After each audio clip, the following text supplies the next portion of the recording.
We've been learning about waves and information transfer. How is information transferred from place to place? Last week, we looked at how computers work and we looked at how the internet works a little bit. Now we're going to take that a little bit further this week. And then after this week, not even the whole week, we'll be finished this lesson. And after that, you guys have got biology after Unit 3. So that'll be exciting. Haven't done biology in a while. Plants and stuff. So we had a look at this, and I'm going to turn everybody's microphones on and you're going to read this out to me. I've got 2 slides of just a quick recap. So would you kindly turn your mics back on, please? Hi. Okay, wait. From the beginning. Basic electrical signals. If you could get interrupted using the computer to send error message, you could send electrical signal. If it's a buffer symbol or error message. If the code gets interrupted, interrupt online buffering symbol or it crashed. Good job. Okay, so guys, what are bits and bytes? They're the computer's unit. All right, everybody. So tell me, what are packets of information? To transfer information to another computer. Code can be sent packets of information. These packets of information can be transferred by underground copper wire, electrical energy, or fiber optic cables as light energy. Good pronunciation, yes, fiber optic. So what kind of wire or cable do we use if we want to send it as electrical energy? Thank you, Philip. Yep. And then everybody else, what kind of cable do we use if we want to send information as light energy? Yeah, fiber optic cables. Good. We send packets of information, so that's packets of binary code. We can use those cables and that method of transfer to send it all around the world. Now, this is the vocab you guys have been learning about. A bit. Can you remember what a bit is? Byte. The smallest. And a byte. Can you remember what a byte is? Bits. How many bits are in one byte? 8. 8. Good. Thank you, okay. What is binary code? Binary code is made up of zeros and bits and bytes. Good. Yeah, bits and bytes is made up of zeros and ones. It's the computer's language. CPU, can you remember what the CPU does? It controls everything in the computer. It's the computer's brain. Electrical signals, that's how the computer sends information. Modem, can you remember what a modem is? When we use a modem, what do we need a modem for? When we're trying to connect to the internet. Yep, when we're trying to connect to the internet, we have to use a modem. It's like a code breaker. So it receives binary code from one computer. It almost translates it or acts like a code breaker and sends that binary code to another computer so that it can read it. Data packets, we just read about. That's like a group of binary code, a little cyber envelope of information that gets sent around. Buffering. What's buffering? It's probably one of your least favorite things when you're online. Where do we see buffering? Diane, what kind of websites do we see buffering? YouTube, yeah. Can somebody else tell me that? What happens when we see buffering? Is your internet too fast or too slow? Slow. Too slow, good job. So we see buffering when the code gets interrupted or if the code can't send fast enough. Fiber optic cables, good. What kind of energy do they transfer? Electrical or light? Light energy. Yeah, they can send light energy. And then underground copper wire, do they send electrical or light energy? Electrical energy. Electrical, good job. Okay. So this week, what are you guys going to be doing? We're going to have a look at sound waves. Now, you guys have done this loads, so we're only going to do it very briefly. We're also going to look at radio waves, which you've had a look at. We studied the electromagnetic spectrum. Radio waves had the longest wavelength, the smallest amount of energy. Opposite gamma rays, which had the shortest wavelength and had the most amount of energy. Cell phones, something you should all be familiar with. We're going to do one quick lesson or most of a lesson. I don't think it's even a whole lesson on how cell phones work. Pixels, we've had a look at that before, and elephants. And you guys are going to find out how all of those connect and tie in together.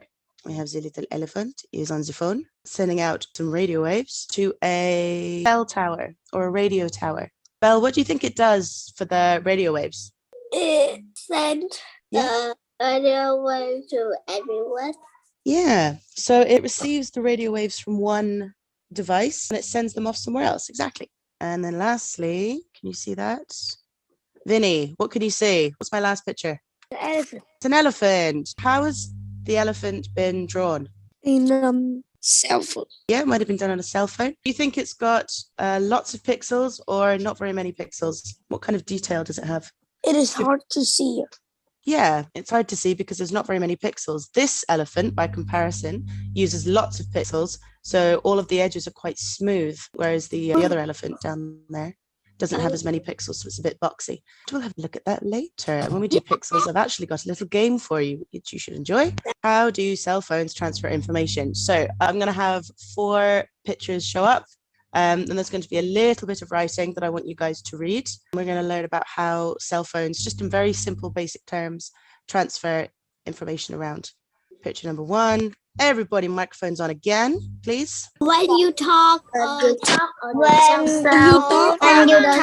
cell phone, sound waves or voice are converted into digital code. code is Code sends radio waves to the air. Yeah. So, Sent at radio wave through the air.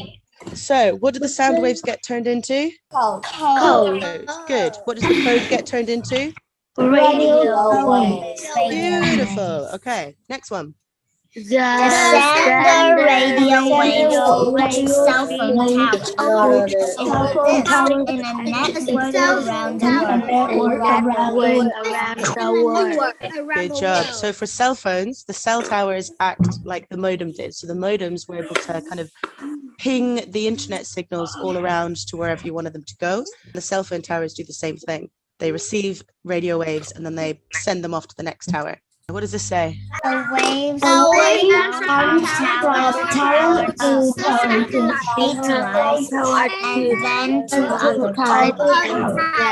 other tower. Good job. So it can send it up to satellites. So that's the job of many of the satellites that are orbiting Earth at the moment, to send and receive radio waves. So where do the radio waves go? Cell phone tower. Yeah, they go to cell phone towers. And then what do the radio waves do? They move from Tower to tower. perfect. And lastly, The radio waves are received by cell phone. Radio waves are received by a cell phone, which converts them back into sound. it converts them back into sound. So what do the radio waves get converted into? Code. Good. And then the code gets converted back into Sound waves. sound waves. Nice. Here we have an elephant, right? So the sound waves converted into code, like binary code, okay? As we said before, that code is then converted into radio waves, because radio waves can travel really great distances because they've got such a long wavelength. Ice cream, where do the radio waves go next? The radio go to a radio tower. Yep, good job. Okay, thank you, Ice Cream. And then from that tower, what do the radio waves do? So they've hit one tower and now they're going to move to The tower. another tower. Exactly. So radio waves get sent to the cell phone towers, and the cell phone towers receive the signal and then send it off to the other cell phone towers. Ming, Yes. once it's reached the phone that it wants to reach, the receiving phone, what do the radio waves convert back into? Radio waves to Code. yeah, exactly. And then Nana. Yes. So it goes from radio waves back into code, and then what does it do? Sound wave. Yeah, good job. So it goes and then it converts it back into sound waves again. Here we've got, I've decided Mr. Elephant is calling Mrs. Elephant. So I like elephants. I've decided that they're our theme for this topic. You'll find out why a bit later. I got to look at loads of cute videos, trying to find something appropriate for you guys. Sound waves convert to code. The code converts to radio waves. The radio waves get sent to the cell phone towers, and from cell phone tower to tower to tower to tower to tower, maybe to satellite, back to tower. And then when it's reached the area that you're trying to call, the radio waves get converted back into code, and the code gets translated back into sound waves so that Mrs. Elephant can hear Mr. Elephant's Beautiful voice. Alrighty, wasn't so bad. Dinosaur, can you tell me one of the ways that information is transferred inside the phone? Transfers from sound wave to code. Excellent, good job. Okay, thank you, Dino. Vinny, can you tell me another way that information is transferred inside the phone? Sound wave, code, radio wave. Yeah, so this from sound waves to code, from code to radio waves. Good. Okay. Bunny, can you tell me one of the ways that information is transferred outside the phone? Radio waves to cell phone tower. Yeah, exactly. And then tower to tower. Good job. Okay. So yeah, outside of the phone, information is transferred as radio waves. Amy Gang, can you tell me why do we use radio waves? To communicate. Yep, that's what we use them for. But why do we use them? What can they do? Because they've got such long wavelengths. They could travel to far places. Yeah, exactly. So thank you. So radio waves can travel the farthest. They've got the longest wavelength. Look, can you think of another advantage of using radio waves to communicate? So when we did the electromagnetic spectrum, we looked at wavelength and the amount of energy. And because they've got such a long wavelength, they can travel really great distances. But what's the other thing? Do you think they use a lot of energy or a little energy? Little. Yeah, they use very small amounts of energy. Thank you. The radio waves are a good choice. They're a perfect choice, really, because, like I said, they travel such great distances and they use really, really low amounts of energy to send the information that we need. Yeah. Once we've sent the radio waves around the cell phone towers, what's another information transfer that happens inside the phone? Have a look at Mrs. Elephant.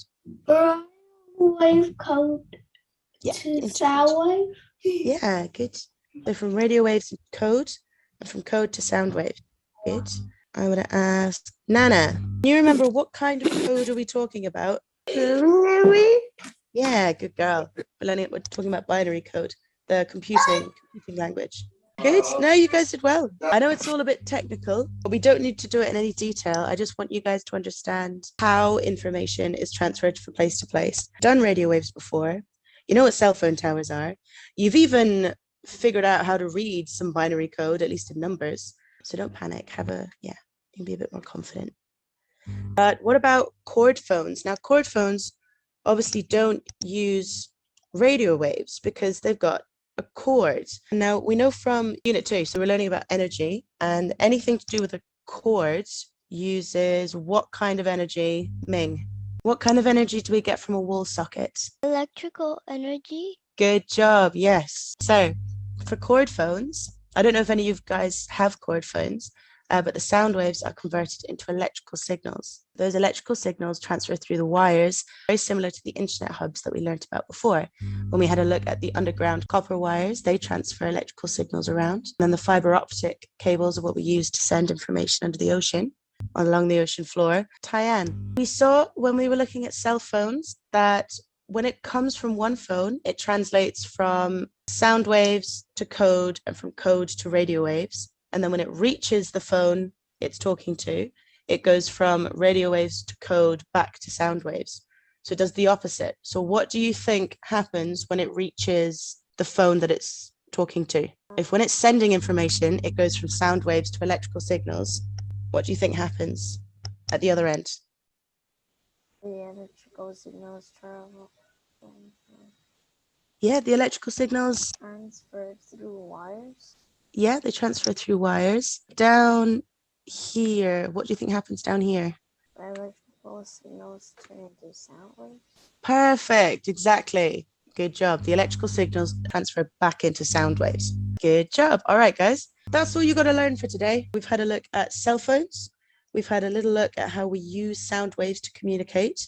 And we've had a look at how those sound waves get converted into radio waves. We'll do a little recap tomorrow.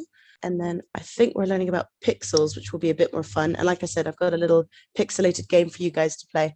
But for now, would you please turn on your microphones and say goodbye to each other? Bye. Bye, bye, bye, bye, bye.